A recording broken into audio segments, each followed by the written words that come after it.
why. Why did I enter this field? Why is emergency medicine so important to me? And it is so truly impactful. We see patients at their absolute worst, and we get to make their day a little bit brighter. Those hard days, we don't always get to see the end outcome. We don't always get to see that follow-up like some fields of healthcare. Just find those small wins, whether you made a patient laugh, whether you made a sick child smile at you. My background is a little bit different, I think, than most of my colleagues. I'm second career. I was a rescue swimmer recovery diver for 10 years before I went back to school. So I went back with a very particular goal in mind, which was to provide care for people who otherwise don't really have access to really empathetic, evidence-based care. So people in like very inner city areas, people in very rural areas. And that for me has been so rewarding and so amazing. I found that at least once a week, I have a patient who is just like, literally almost in tears, just because I'm listening to them. So what helps me thrive is really staying grounded in my purpose. I am very passionate about providing compassionate, high quality care to patients really in their most vulnerable time.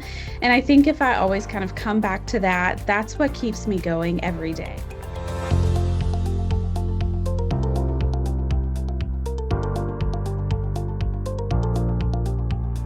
So my advice to anybody that's struggling in the emergency department is really to remember that you're not alone.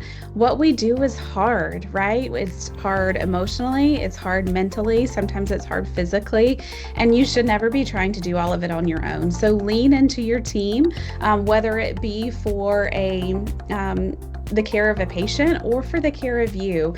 Learn to be open with your team. Sometimes it's about taking a step back, connecting with somebody else, and finding that you are not the only one who is feeling a certain kind of way.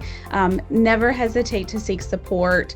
Particularly in the emergency department, we're also asked to do what's really an impossible job, which is, weed through hundreds of patients who you've never seen before, and not only rule out the ones that are real emergencies, but also address what's really bringing patients there, which, most of the time is not actually an emergency.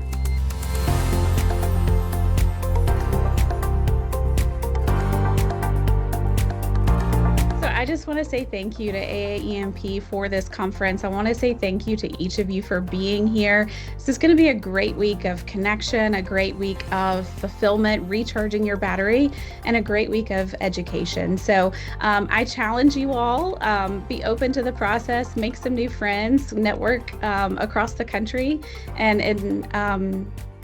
just have a great week. So this is my second year attending the conference, my first year as a member of the board of directors.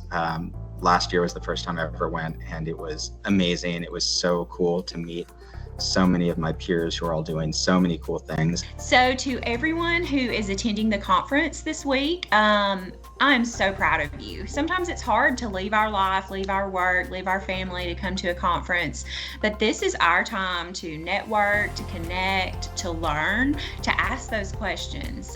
If you're a newer practitioner, man, this is great. This is the starting point for you to dig deep, solidify that knowledge, make sure you are taking back all those wonderful pearls you're going to learn this week. And then to the advanced practitioners, this is our time again. We network, support each other, we bring back new ideas, we bounce ideas off of each other. I love the conference because we truly get to compare, what am I doing in Alabama? What are you doing in Idaho? What does that look like? I have made some lifelong friends. I have definitely gotten those connections. It's going to take me, through my emergency medicine career. So kudos to you for being here. Thank you for showing up. Keep pushing forward, keep advocating for those patients, and just keep thriving.